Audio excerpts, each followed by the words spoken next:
My Jeep Cherokee needs new tires, and along with that, it's got the original rims on it, so I decided to go out and buy 4 new rims. These are actually American racing rims. They weren't too expensive. I think I paid $90 a piece for them. They're aluminum alloy, and they're satin black. Now I know satin black is kind of a popular thing for a Jeep right now, but I want to make this stick out a little more from everyone else's Jeeps rims and actually add a vinyl sticker bead around the edge. First thing I'm going to do is actually measure out the size of the vinyl.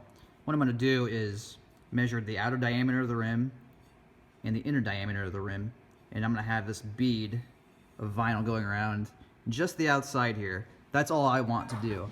Naturally, you're going to have to measure your own sizes because you're going to have your own rims, but I know mine, my outer diameter is 15 3/4 and my inner diameter is 15. You're not going to need much for this job as far as tools go. Definitely masking tape when dealing with vinyl, box cutter, scissors. This stuff's called action tack, but really it's just soapy water. Fancy name for it, fancy product. And it's always helpful, but not necessary to have a heat gun when dealing with vinyl, just in case you mess up.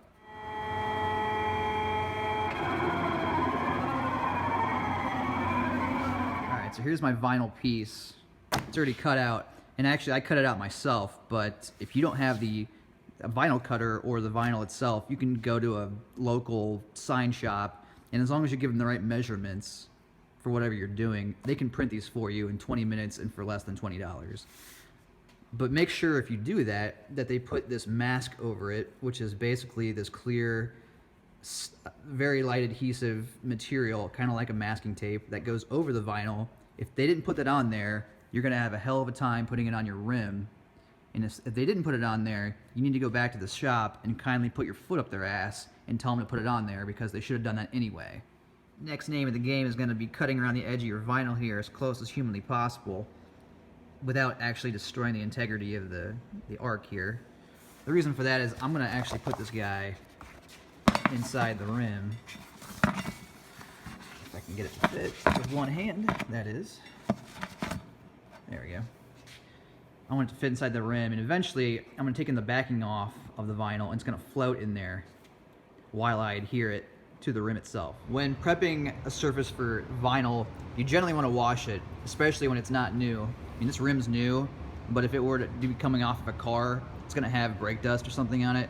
So you generally want to use some sort of degreaser on it to get as much dirt as you possibly can on there to make that surface as good as it can possibly be for the vinyl.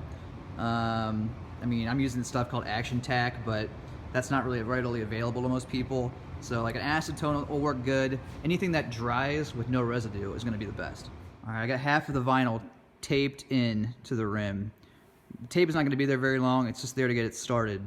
So my goal here is I'm going to peel back the masking, which is also going to peel back the vinyl halfway, and then I'm going to start adhering it from this side and then go to that side. All right, so I have that vinyl and masking pulled back, and I cut the backing of the paper off right about halfway. At this point, I'm going to take my soapy water material and spray that lip pretty liberally. What this is going to do is allow the vinyl to slide around while I'm positioning it, and I got about, I don't know, depending on how much you put on there, how much of this soapy stuff you put on there, you get, I don't know, anywhere from 5 to 30 minutes to mess with it.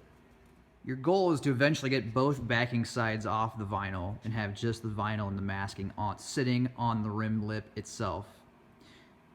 You can see there's little raised bumps here and such, but that's okay because it's sitting on soapy water right now, and I can float it and position it where I want it to be.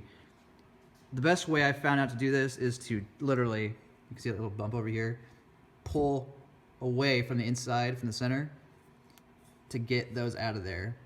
And as you go around, you'll see more. Just do that. Keep going towards the outside, and eventually you'll get this thing taut. Here's what I did a while ago. It's drying. You can see how there's no really raised areas at all, and that's what you're going for. That's the goal, because you don't want those bumps. Those bumps will show up later, and if you don't get them out now with the soapy water, you're not going to get them out at all, unless you might be able to use the heat gun to shrink some of those bumps. But if they're too big, you're going to have problems. So I let this sit in the sun for about an hour to get that soapy water substance to evaporate. At this point, I want to get rid of that center masking piece, get that out of there, and so I can start peeling away the edge. It should be pretty easy to do this. I mean, I'm just going to cut it out the center part here and expose just the lip. That's kind of hard to see right here. There we go. Turn to this one-handed is tough. And this should come right off. And I'll just peel this all the way back, making sure that I don't pull too hard and too fast. I want to make sure that it stays on the rim and not on the back of the masking. And once you have that final piece of backing off, you've got a finished product rim. If you see any bubbles in the product, you could hit it lightly with the heat gun, but it's completely optional.